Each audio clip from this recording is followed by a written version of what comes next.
दूसरा इतिहास और उसके 7वें अध्याय के 11 वचन से 18 वचनों तक परमेश्वर का दास राजा दाऊद परमेश्वर के लिए घर बनाना चाहता था, परंतु परमेश्वर ने उसे मना कर दिया कि तू मेरे घर को कभी नहीं बनाने पाएगा, और उससे प्रतिज्ञा की कि तेरा निज पुत्र सुलेमान जो है इस भवन को बनाएगा। और ये वो घटना है जो हमने जो है दूसरा इतिहास उसके 7 अध्याय के 11 वचन से 18 वचनों पढ़ते हैं, जो प्रभु परमेश्वर रात को दर्शन दे करके सुलेमान राजा से बात करते हैं। पहली चीज इसमें हम देखते हैं कि परमेश्वर मनोरथों को पूरा करते हैं। दूसरी चीज परमेश्वर प्रार्थनाओं को सुनते हैं। तीसरी चीज परमेश्वर घर को अपनाते हैं और उसमें की जाने वाली हर प्रार्थना को सुनते हैं। चौथी चीज परमेश्वर पापों को माफ करते हैं। और पांचवी चीज परमेश्वर हमारी राजगद्दी को, हमारी पोजीशन को बनाए रखते हैं। परमेश्वर का धन्यवाद हो, परमेश्वर के नाम की स्तुति, प्रभु की प्रशंसा हो, जो प्रभु अपनी प्रतिज्ञाओं, अपने वादों को अपने लोगों की जिंदगियों में पूरा करते हैं। वचन में हम पढ़ते हैं कि यो राजा सुलेमान परमेश्वर के भवन को और अपने भवन को बना चुका, और जो कुछ उसने बनाना चाहा उसमें उसका मनोरथ पूरा हुआ। तो परमेश्वर जो है अपने लोगों के मनोरथों को पूरा करता है। The Lord fulfils desires of his people. अपने लोग की मनोकामना को, अपने लोग के मनोरथों को, अपने लोग की हर उस बात को जो उन्होंने प्रभु के सामने रखी है उसको वो पूरा करता है। वचन संहिता 20 में हम पढ़ते हैं कि वो अपने लोगों के जरा जरा के मतलब को पूरा करता है। एक ऐसा परमेश्वर है जिसे हमारा ध्यान है, जो हमारी चिंता करता है और जिसे पता है हमें क्या चाहिए, और वो उनको मनोरथों को पूरा करता है। सुलेमान के बारे में जो कुछ उसने बनाना चाहा, जो कुछ उसकी मनसा थी, जो कुछ उसकी जो है भावना थी, उसको परमेश्वर ने पूरा किया है। जैसा परमेश्वर ने बताया, जैसा उसने चाहा, और उसमें जिस प्रकार का उसने चाहा, परमेश्वर का भवन, अपना बन, सब कुछ उसमें उसका मनोरथ पूरा हुआ। दूसरी चीज हम देखते हैं पद 12 में कि प्रभु अपने लोगों की प्रार्थना को सुनता है। प्रभु का वचन में पढ़ते हैं कि यो सुलेमान परमेश्वर का भवन और अपना भवन जब बना चुका, और जो कुछ उसमें चाहा उसमें उसका जो है मनोरथ पूरा हुआ। तो परमेश्वर ने स्वप्न में उससे बातें की, उसको जो है दर्शन देकर, स्वप्न में दर्शन देकर के उससे बातें की, और प्रभु कहता है मैंने तेरी प्रार्थना को सुना है। तो मैं यहाँ आपके बीच में शेयर करना चाहता हूँ कि पहली चीज प्रभु मनोरथों को पूरा करता है। दूसरी चीज प्रभु अपने लोगों की प्रार्थना को सुनता है। एक ऐसे ईश्वर की, एक ऐसे परमेश्वर की हम आराधना करते हैं जो जिंदा है, जिसके कान है, और जो कान रखता है और उसमें सुनता है। परमेश्वर का पवित्र वचन में पढ़ते हैं कि उसका कान इतना छोटा नहीं हो गया कि वो विनती को ना सुन सके। तो यहाँ सुलेमान से कहते हैं परमेश्वर मैंने तेरी प्रार्थना को सुना है। तो ऐसा परमेश्वर है जो प्रार्थना को सुनता है। हम परमेश्वर के पवित्र वचनों में बहुत सारे लोगों को देखते हैं, परमेश्वर के लोग, दास दासियां, अब तक, आज के दिन तक, जिन्होंने जब तक प्रार्थना की परमेश्वर ने सुना, परमेश्वर ने उनको जो है प्रार्थना सुना, उनके मुंह मांगे वरदान दिए। पुराने नियम में हम देखते हैं शमूएल नबी की पुस्तक में कि हन्ना नामक एक महिला है जो बहुत दुखी है, बहुत परेशान है, सताई जाती है, चिढ़ाई जाती है, तरह तरह के ताने मेने मारे जाते हैं। और बेशक उसका हस्बैंड पनियेल उसको बहुत प्यार करता है, लेकिन वो निसंतान होने की वजह से परेशान है और वो परमेश्वर के घर में जाकर के बिलख बिलख के रोती है। जैसे परमेश्वर का पवित्र वचन कहता है, उसके होठ हिल रहे हैं परंतु आवाज बाहर नहीं आ रही। और राजा और जो है एली कैन जो है उसको देखता है और उससे सोचता है कि इसने नशा किया हुआ, और उसे घर जाने के लिए कहता है। और आगे से वो उत्तर देती है, हे मेरे प्रभु, तेरी दासी ने मदिरा नहीं पी, नशे में नहीं हूं, मैंने चिढ़ाई जाकर, सताई जाकर के, दुखी होकर के अपना बोझ प्रभु के ऊपर डाल दिया। और यहाँ परमेश्वर का दास कहता है एली कहन कि आराम से, शांति से चली जा, तेरा परमेश्वर तुझे मुंह मांगा वरदान देगा। और हम देखते हैं परमेश्वर ने हन्ना को, जो उसने प्रार्थना की थी कि हे परमेश्वर, अपनी दासी को एक बेटा दे जो मैं तेरे लिए पालूंगी, तेरे काम के लिए उसे समर्पित करूंगी, परमेश्वर ने शमूएल नबी के नाम रूप में हन्ना को बेटे की आशीष दी, जो बाद में उसने उसको पाला पोसा, उसको तैयार किया। और जो है जब वो बड़ा होता है 12 साल का, तो उसको परमेश्वर के हाथों के समर्पित किया। और इतना नहीं, इसके साथ परमेश्वर ने उसे और भी बहुत सारे संतानें दी। तो प्रभु जब उसके लोग उसके सामने गिड़गिड़ाते हैं, उसके लोग जब उससे प्रार्थना करते हैं, विनती करते हैं, वो सुनता है। वो इस प्रकार से सुनता है, यिर्मयाह 33:3 में कहता, मुझसे प्रार्थना कर, मैं तुझे बड़ी बड़ी और कठिन बातें बताऊंगा जिसे तू जानता नहीं है। तो परमेश्वर सबसे बड़ी बात, प्रार्थना को सुनता है और प्रार्थना सुन करके बड़ी बड़ी कठिन बातें सुनाता है, समझाता है।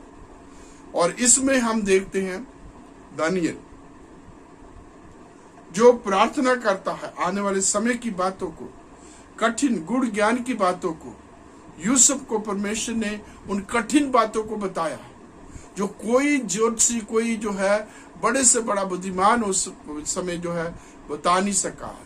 खास करके यूसुफ और दानियल दो एक ऐसे लोग हैं जिनको परमेश्वर ने अपनी बुद्धि ज्ञान से, अपने आत्मा से परिपूर्ण किया हुआ था, और वो बातें जो कोई नहीं बता सकता था, उनके भेद, उनकी जो है तमाम बातें जो है उनको बताई थी।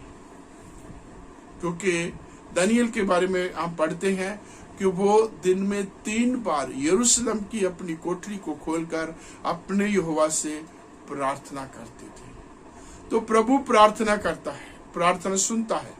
प्रभु अपनी लोगों की प्रार्थना में जो कुछ मांगा जाता है वो उसको पूरा करता है। बहुत सारे लोगों के बारे में हम और भी देख सकते हैं जिन्होंने जब जब प्रार्थना की परमेश्वर ने सुनी। दाऊद कहता है भजन संहिता 34 में कि जिन्होंने उसकी ओर दृष्टि की उन्होंने ज्योति पाई और उनका मुख कभी काला नहीं होने पाया। अपने बारे में कहते हैं, इस दीन जन ने पुकारा, यहोवा ने सुन लिया और उसको पूरी रीति से निर्भय किया, सब कष्टों से छुड़ाया। तो जब हम प्रभु को पुकारते हैं, जब अपनी आवाज प्रभु की ओर हम उठाते हैं, दुहाई देते हैं प्रभु परमेश्वर की, तो वो प्रार्थना को सुन के उत्तर देता है, समाधान करने के लिए अपने लोगों को, अपने दूतों को भेजता है। परमेश्वर के पवित्र वचन में हम पढ़ते हैं, हिजकिय्याह राजा यशायाह की किताब में उसके 37 अध्याय में, जब उसके ऊपर बहुत बड़ी सेना लेकर सेहनरीब राजा हमला करने के लिए आ रहा, धमकी बड़े पत्र लिख रहा, तो उसने उस धमकी बड़े पत्र को प्राप्त करके परमेश्वर के घर में जाता है, प्रार्थना करता है और स्वीकार करता है कि प्रभु परमेश्वर यहोवा सच तो ये है कि आसूर के राजों ने सभी देशों के राजाओं को मारा है, उनके मंदिरों को तोड़ा है, उनके देवताओं की मूर्तियों को जलाया है, और कहता है हे परमेश्वर अब हमें सहेनरीब के हाथों से बचा। और परमेश्वर ने रातों रात एक स्वर्गदूत को भेजा, शायद 37 उसके 36 अध्याय में, जिसने रातों रात 1,85,000 लोगों को मारा, और सुबह हर साइड में लोथे ही लोथे थे, डेड बॉडीज थी। तो इस प्रकार जब प्रभु के सामने हम गिड़गिड़ाते हैं, अपना बोझ प्रभु के सामने रखते हैं, तो प्रभु अपने लोगों की प्रार्थना को सुनता, क्योंकि प्रभु की प्रतिज्ञा, प्रभु का वादा है, अपना बोझ मुझ पर डाल दो क्योंकि उससे तुम्हारी चिंता है और वो तुम्हारा ध्यान रखता है। 12 वचन में हम पढ़ते हैं, परमेश्वर का पवित्र वचन कहता है कि मैंने तेरी प्रार्थना को सुना है और तेरे इस भवन को वर्शिप के लिए, यज्ञ के लिए अपनाया है। फिर वो 14 वचन में कहता है यदि मेरी प्रजा के लोग जो मेरे कहलाते हैं दीन होकर के प्रार्थना करें, अपनी बुरी चाल से फुर करके मेरे दर्शन के खोजी होकर के प्रार्थना करें, तो मैं स्वर्ग में से सुन के उनके पापों को माफ करूंगा। प्रभु परमेश्वर स्वर्ग में से सुन करके पापों को माफ करना चाहते हैं।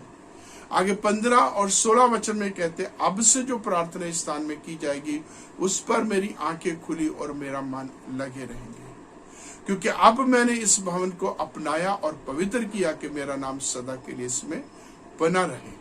तो परमेश्वर का धन्यवाद देते हैं। वो कहता अब से जो प्रार्थना इस स्थान में, इस भवन में की जाएगी उस पर मेरी आंखें खुली रहेंगी, मेरा मन लगा रहेगा, और अब मैंने इस भवन को अपनाया और पवित्र किया है कि मेरा नाम सदा के लिए इसमें बना रहे। परमेश्वर का धन्यवाद देते हैं, प्रभु की स्तुति, प्रभु की प्रशंसा करते हैं कि जो अपने लोगों की प्रार्थना को सुनता है, जो अपने लोगों की प्रार्थना सुनता है, प्रतिज्ञा करता कि जो भी प्रार्थना की जाएगी इस भवन में उस पर मेरे कान लगे रहेंगे। कान लगे रहने का मतलब कि मैं उन प्रार्थना को सुनूंगा, मैं उत्तर दूंगा। परमेश्वर का पवित्र वचन कहता है मैंने इस भवन को अपनाया। फिर तीसरी चीज हम देखते हैं, परमेश्वर का पवित्र वचन कहता परमेश्वर पापों को माफ करता है। 14 वचन में कि यदि मेरी प्रजा के लोग जो मेरे कहलाते हैं दीन होकर के प्रार्थना करें, मेरे दर्शन के खोजी होकर अपनी बुरी चाल से फिरें, तो मैं स्वर्ग में से सुन के उनके पापों को माफ करूंगा और उनके देश को ज्यों का त्यों कर दूंगा। ये जो 14 वचन है, अगर इसको हमने और भी अच्छे तरीके से समझना है, ये इसकी बैकग्राउंड है 13 वचन के साथ। पहली चीज परमेश्वर जो है वादा करता है, प्रतिज्ञा करता है सुलेमान के साथ कि मैंने जो उसने चाहा, जो उसने करना चाहा उसमें मनोरथ पूरा हुआ। और परमेश्वर ने प्रतिज्ञा, परमेश्वर ने वादा करके कहा कि मैंने तेरी प्रार्थना को सुन लिया है, इस भवन को यज्ञ के लिए अपना लिया है। और फिर क्या कहता है, यदि मैं आकाश को बंद करूं और देश को टिड्डियों के द्वारा उजाड़ने के लिए टिड्डियां भेज दूं, आकाश को बंद करूं, वर्षा ना हो और सूखे से जो है पूरे की पूरे देश अकाल पड़ जाए, तब यदि मेरी प्रजा के लोग जो मेरे कहलाते हैं दीन होकर के प्रार्थना करें, मेरे दर्शन के खोजी होकर के प्रार्थना करें, अपनी बुरी चाल से फिर करके प्रार्थना करें, तो मैं स्वर्ग से सुनूंगा और उनके पापों को माफ करूंगा।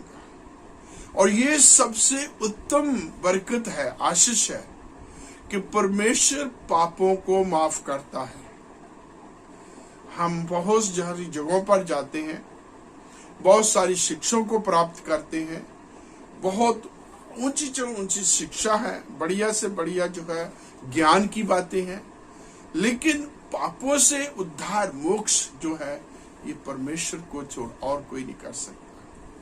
मैं इवेंजलिस्ट था। ये जो 85 के आसपास की बात है, और 85 के आसपास में जब इवेंजलिस्ट था, मैं दिल्ली कैंट के एक मोड़ लेन करके जगह है, वहां मैं किसी घर में जाता था और मैं प्रभु के अनुग्रह से हर बृहस्पतिवार की शाम को वहां प्रेयर मीटिंग लिया करता था। आरंभ के दिनों में वहां एक बुजुर्ग अंकल थे जो मेरे को सपोर्ट करते, हेल्प करते थे कि मैं इन जगहों पर जा करके आप जो है प्रेयर मीटिंग करूं। एक बार वो मेरे से बातें शेयर कर रहे हैं, अपने पूरे पिछले समय की बातों को, कहाँ कहाँ कैसे कैसे उन्होंने प्रेम सभाएं की, किस प्रकार से वो आयोजन करते कवालियों का और सारी चीजों का। काफी लंबी चौड़ी उन्होंने बातें की। मैं सुनता रहा और मुझे मौका मिला, मैंने उनसे एक बात पूछी, अंकल आपके पाप माफ हो गए हैं? तो उनका उत्तर था, बेटा ये मैं कैसे जानता हूं, ये तो खुदा बाप जानते हैं। तो यहाँ मुझे मौका मिला उनके साथ गॉस्पेल शेयर करने का कि अंकल जी सच है, हम नहीं जानते, हम बिल्कुल भी नहीं जानते, खुदा बाप ही जानते हैं। और उस खुदा बाप ने, उस परमेश्वर ने हमें अपना पवित्र वचन दिया है, और जिस पर पवित्र वचन में लिखा है कि यदि मेरी प्रजा के लोग जो मेरे कहलाते हैं दीन होकर के प्रार्थना करें, मेरे दर्शन के खोजी होकर अपनी बुरी चाल से फिरें, तो मैं उन स्वर्ग से सुन के उनके पापों को माफ करूंगा।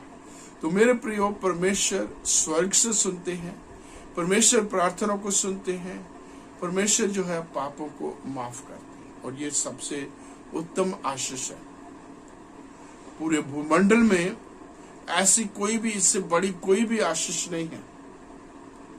हमें तरह तरह की ज्ञान मिल सकते हैं, तरह तरह की पदवियां मिल सकती हैं, लेकिन पापों से मोक्ष केवल परमेश्वर दे सकते हैं, वो भी प्रभु यीशु मसीह के लहू के द्वारा। क्योंकि परमेश्वर के पवित्र वचन में हम पढ़ते हैं अलग अलग जगहों पर प्रभु यीशु मसीह के लहू की खूबी के द्वारा। इफिसियों की पत्रिका, तो उसमें हमें छुटकारा मिलता है प्रभु यीशु मसीह के लहू के द्वारा। पहला यूहन्ना 1:7 में क्या, प्रभु यीशु मसीह का लहू सब पापों से शुद्ध करता है। और इस प्रकार से और बहुत सारी चीजें हैं जिनको हम परमेश्वर के वचन में पढ़ते हैं कि प्रभु अपने लोगों के पापों को माफ करता है। पहला यूहन्ना 1:9 में हम पढ़ते हैं कि यदि हम अपने पापों को मान लें तो वो माफ करने में विश्वासयोग्य और धर्मी है। परमेश्वर के पवित्र वचन में हम पढ़ते हैं लूका रचित सुसमाचार में कि 2 व्यक्ति परमेश्वर के घर में प्रार्थना करने के लिए जाते हैं, जिसमें एक धर्मी है जो सप्ताह में 2 बार उपवास रखता है, व्यवस्था को मानता है, अपनी ताइथ देता है और सब कुछ करता है। वो प्रार्थना करता है, अपनी तमाम खूबियों को बताता, परमेश्वर तू जानता है, मैं उपवास रखता हूं, मैं व्यवस्था के अनुसार चलता हूं, मैं दान देता हूं, और साथ में कहता मैं उस चुंगी लेने वाले के बराबर नहीं।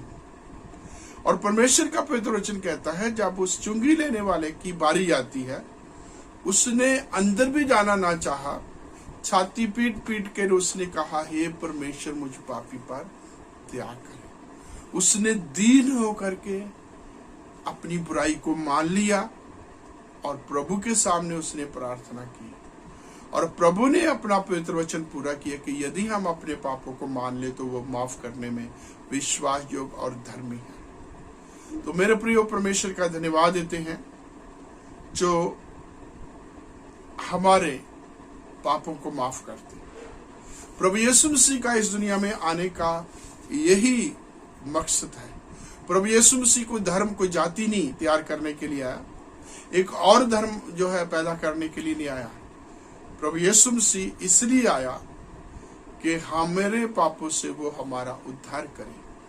आदि में, शुरू में, आरंभ में आदम और हवा से पाप हो गया था, और उस पाप के बंधनों से छुड़ाने के लिए, उस गुलामी, पाप की गुलामी से मुक्त आजाद करने के लिए प्रभु यीशु मसीह इस दुनिया में आए।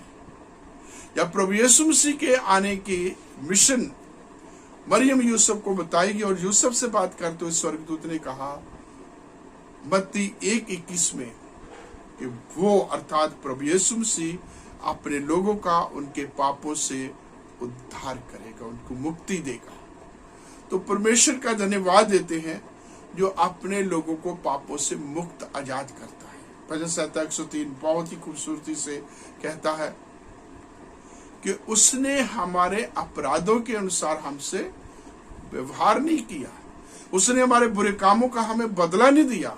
और मेरे प्रियो, मैं अक्सर ये सोचता कांप जाता हूं कि यदि हम परमेश्वर हमारे कामों का हमें बदला दे, यदि परमेश्वर हमारे कामों को जो हमने किए हैं, जो करते हैं, यदि उनका हिसाब किताब करना शुरू करते, तो हम परमेश्वर के न्याय के सामने एक पल भी नहीं ठहर सकते। हम परमेश्वर के न्याय को एक पल में भी नहीं झेल सकते, क्योंकि वो पवित्र है, अति पवित्र है, महान पवित्र परमेश्वर है। और उसकी एक ही डिमांड है, हम पवित्र बने। प्रभु का वचन कहता है पवित्र बनो क्योंकि मैं तुम्हारा परमेश्वर पवित्र हूं। और परमेश्वर पवित्रता चाहता है और उसके स्वभाव में किसी प्रकार का पाप नहीं है। पाप को वो देख नहीं सकता, पाप के साथ किसी प्रकार का जो है वो समझौता नहीं कर सकता। इसलिए प्रभु यीशु मसीह के ऊपर, जब वो कलवरी क्रूस के ऊपर था, दुनिया जहान के पाप लदे हुए थे। और जब उन पापों को देखा तो परमेश्वर ने, पिता परमेश्वर ने उसकी तरफ मुंह फेर लिया और प्रभु यीशु जी ने चिल्ला के कहा, हे मेरे पिता, हे मेरे परमेश्वर, तूने मुझे क्यों छोड़ दिया है। परमेश्वर पाप को कभी बर्दाश्त नहीं करता, पाप के साथ समझौता नहीं कर सकता, बल्कि परमेश्वर ने मुझे और आपको, हमें एक प्रोविजन दिया है। मेरे और आपके लिए प्रभु यीशु मसीह को एक साधन के तौर पर, एक मीडिएटर, एक मध्यस्थ के तौर पर जो है भेजा है कि हम उसके ऊपर विश्वास करें। हम उसके ऊपर विश्वास करने के द्वारा नाश होने से, बर्बादी से, नरक से बचाए जा करके उस अनंत काल के स्वर्गीय जीवन को प्राप्त कर सके, पापों से मोक्ष प्राप्त कर सके।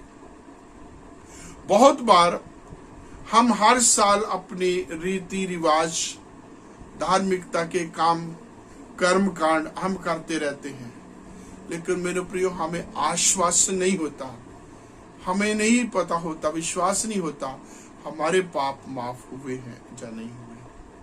लेकिन जबकि परमेश्वर का वचन बड़ा स्पष्ट है कि उसने हमारे अपराधों के अनुसार हमसे व्यवहार नहीं किया, बल्कि आगे परमेश्वर का वचन कहता है जितना पूर्व से पश्चिम दूर है, परमेश्वर ने हमारे अपराधों को हमसे इतनी दूर कर दिया, जितना पूर्व से पश्चिम दूर है। और ये बड़ी आशीष है, ये सबसे बड़ी आशीष है कि उसने हमारे अपराधों को बहुत दूर कर दिया। यशायाह कहता है, उसने हमारे अपराधों को, पापों को काली घटा की तरह उड़ा दिया और फिर समुद्र की गहराइयों में दबा दिया। वो दोबारा अपनी पीठ के पीछे फेंक दिया, दोबारा देखता नहीं। शैतान तरह तरह से परमेश्वर के लोगों पर दोषारोपण करता है, दोष लगाता है। उन तमाम भूतकाल में बीती गुजरी जिंदगी में जो उन्होंने गलती गुनाह किए होते हैं, उनका बैकग्राउंड जो होता है, उनको सामने लाता है। इसने इस वक्त ये किया, ये पाप किया, इस तरीके की बुराई की, ये करप्शन की, ये वो किया, उन तमाम बातों को जो है सामने लाता है। और परमेश्वर का धन्यवाद देते हैं प्रभु यीशु मसीह के लिए, जो पिता की दाहिनी ओर बैठ करके प्रार्थना करता है और ये हमारे लिए सिफारिश करता है। हम परमेश्वर का धन्यवाद देते हैं, परमेश्वर की इस बड़ी नेमत के लिए, बड़ी आशीष के लिए कि वो हमारे पापों से हमारा उद्धार करता है। और बहुत बड़ी जो है हम एक जो है उदाहरण हमें मिलती है कि प्रभु यीशु मसीह जब क्रूस के ऊपर थे, वो डाकू जिसने दुनिया भर के पाप किए थे, जिंदगी भर में पाप किए थे, मरते समय प्रभु यीशु मसीह को स्वीकार किया, अपने पापों को स्वीकार किया, प्रभु यीशु मसीह को पुकारा, जब तू अपने राज्य में जाए मुझे याद करना। तो प्रभु यीशु मसीह ने उसी समय कहा, आज ही तू मेरे साथ स्वर्ग लोक में होगा। तो प्रियो, परमेश्वर का धन्यवाद देते हैं। बहुत बार कहा जाता है, परमेश्वर के किसी दास ने कहा, do not think to repent at 11 o'clock. You may die at 10:30. बहुत बार जो है हम जो है अपने पश्चाताप का, अपने पापों से पश्चाताप करके प्रभु की ओर मुड़ने का हम बुढ़ापे की जिंदगी में हम जो है फैसला छोड़ देते हैं कि जब बूढ़े होंगे, जब सारी जिम्मेवारियां निपट जाएंगी तो उसके बाद हम पश्चाताप करके प्रभु के साथ साथ चले। जबकि ऐसी कुछ रीति रिवाज भी है कि हम तमाम दुनिया के कामों को छोड़ के जब सब खत्म हो जाता, बुजुर्गी हो जाती, कमजोरी आती, सब कुछ हो जाता, फिर हम जो है उस भक्ति के जीवन को प्राप्त करते हैं। लेकिन मेरे प्रिय, हमें नहीं पता कि वो दिन, वो उम्र हमें मिली, हम उस उम्र तक पहुंच सके या नहीं सके, क्योंकि प्रभु के हाथ में हमारा जीवन है। और दूसरा कि death has no calendar, sorry, death has its own calendar. मृत्यु का एक अपना समय होता है। तो हम परमेश्वर का धन्यवाद देते हैं जिसने हमारे लिए पापों से माफी का साधन तैयार किया है। वो चाहता है हम पापों से माफी मांगे। जैसे यहाँ परमेश्वर का वचन कहता है कि यदि मेरी प्रजा के लोग जो मेरे कहलाते हैं मेरे दर्शन के खोजी होकर के प्रार्थना करें, दीन होकर के प्रार्थना करें, अपनी बुरी चाल से फिर करके मुझसे प्रार्थना करें, तो मैं स्वर्ग में से सुन के उनके पापों को माफ कर दूंगा। प्रभु माफ करना चाहते, पापों को माफ कर, हमें पाप मुक्त, दोष मुक्त, न्याय मुक्त करना चाहते हैं, ताकि हम प्रभु के साथ साथ जीवन व्यतीत करें, प्रभु के राज में हम अपना जीवन व्यतीत कर सकें। तो ये हमने देखा, पहली चीज प्रभु मनोरथों को पूरा करते हैं। दूसरी चीज हमने देखा प्रभु जो है प्रार्थनाओं को सुनते हैं। तीसरी चीज हमने देखी है कि प्रभु पापों को माफ करते हैं। चौथी चीज हम देखते हैं प्रभु हमारे घरों को अपनाते हैं, हमारे घरों में जो अपना निवास स्थान बनाना चाहते हैं। यहाँ 1516, अब मैंने भवन को अपनाया और पवित्र किया है कि मेरा नाम सदा के लिए इसमें बना है। तो परमेश्वर का धन्यवाद देते हैं जो अपने लोगों के घर को अपनाते हैं, उसकी पूरी की पूरी जिम्मेवारी ले लेते हैं।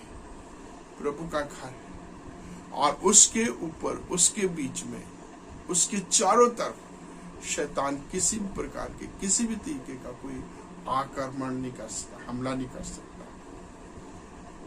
पांचवी चीज, प्रभु जो है अपने लोगों को स्थिर बनाए रखते, कायम रखते हैं।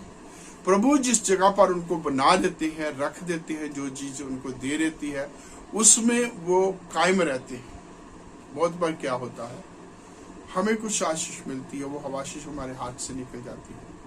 हमें कुछ जगह पर बैठाया जाता, हमें कुछ जो है जिम्मेवारी दी जाती है और वक्त आता वो जिम्मेवारी भी हमारे हाथ से निकल जाती है।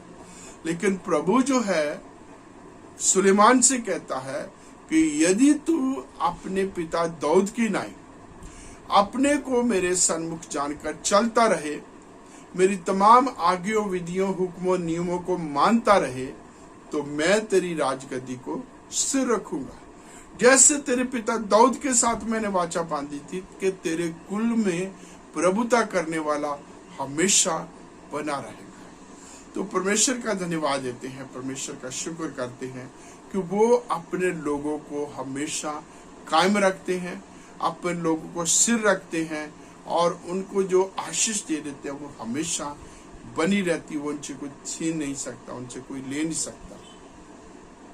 तो दाऊद के साथ परमेश्वर ने वाचा बांधी थी, उसको आगे सुलेमान की और आगे उसकी जो है आने वाले जो है जनरेशन में परमेश्वर पूरा करते रहे। और वो चीज जो है सुलेमान को कहते हैं कि जैसे तेरा पिता अपने को मेरे सन्मुख जान के चलता रहा, मेरी उपस्थिति में चलता रहा, तुझे भी मेरी विधियों, हुक्मों, नियमों को मानना है, तुझे भी मेरी उपस्थिति में बने रहना है। तो मैं वो वादे, वो प्रतिज्ञा जो दाऊद के साथ की थी वो तेरे साथ, तेरे आने वाले जो है वंश के साथ भी, मैं तेरे परिवार के साथ भी वो पूरी करूंगा। शर्त क्या है कि हमें जो है प्रभु की विधियों, आज्ञा को मानना है, प्रभु के हुक्मों को मानना है। आगे जो वचन है 19 वचन में, यहां तक तो प्रभु प्रतिज्ञा करता आ रहा है। 11 में उसने प्रतिज्ञा की मनोरथों को पूरा करता है, 12 में प्रार्थना को सुनता, 13 में पापों को माफ करता है, फिर आगे हम देखते हैं 15-16 में वो भवन को अपनाता, हमें अपनाता है। और फिर हम देखते हैं 18 में कि परमेश्वर जो है वो परमेश्वर एक ऐसा परमेश्वर है जो हमें हमारी राजगद्दी को स्थिर रखता, हमारी पोजीशन को बनाए रखता है। लेकिन 19 से आगे कहता है, परंतु यदि तुम फिरो, यदि तुम परमेश्वर से फिर जाओ, उसकी विधियों और हुक्मों को तोड़ दो, यदि प्राय देवी देवताओं की पूजा करो, यदि मूर्ति पूजा करना शुरू कर दो, यदि परमेश्वर को त्याग दो, तो मैं जो ये विशाल भवन बनाया है जड़ से फुकें के रख दूंगा, नाश करके रख दूंगा। तो मेरे प्रियो, जहाँ प्रभु प्रतिज्ञा करता है, जहाँ प्रभु आशीष देता है, वहां प्रभु जलन रखने वाला परमेश्वर है। परमेश्वर का पवित्र वचन कहता है वो अपनी महिमा मूर्तियों को नहीं, किसी मनुष्य को नहीं, वो किसी को भी अपनी महिमा नहीं देगा। वो एक ऐसा परमेश्वर है वो जिसने हुक्म दिए हैं कि मैं ही तुम्हारा परमेश्वर हूं और मुझे छोड़ करके किसी की आराधना, किसी की उपासना नहीं करनी, किसी की मूर्ति, किसी की जो है प्रतिमा, ना तो इस लोक में, ना स्वर्ग लोक में, ना पाताल में, कहीं भी कोई प्रतिमा कुछ नहीं बनाना, क्योंकि परमेश्वर तुम्हारा मैं हूं जो तुम्हें मिस्र की गुलामी से निकाल के लाया है।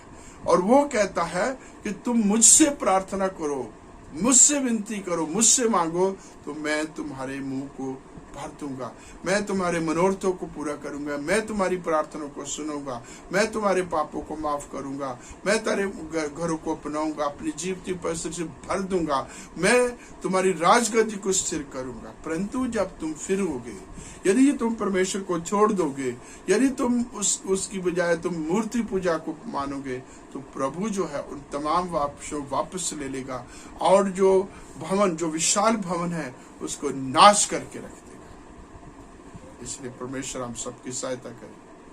आज के दिन हम सब अपने आप को परखें, अपने आप को जानते, अपने आप को प्रभु के हाथों के समर्पित करें और अपनी जिंदगी में अपने कामों के द्वारा प्रभु के नाम को महिमा दे, प्रभु का नाम ऊंचे पे उठाने वाले बन सके। प्रभु आप सबको आशीष दे।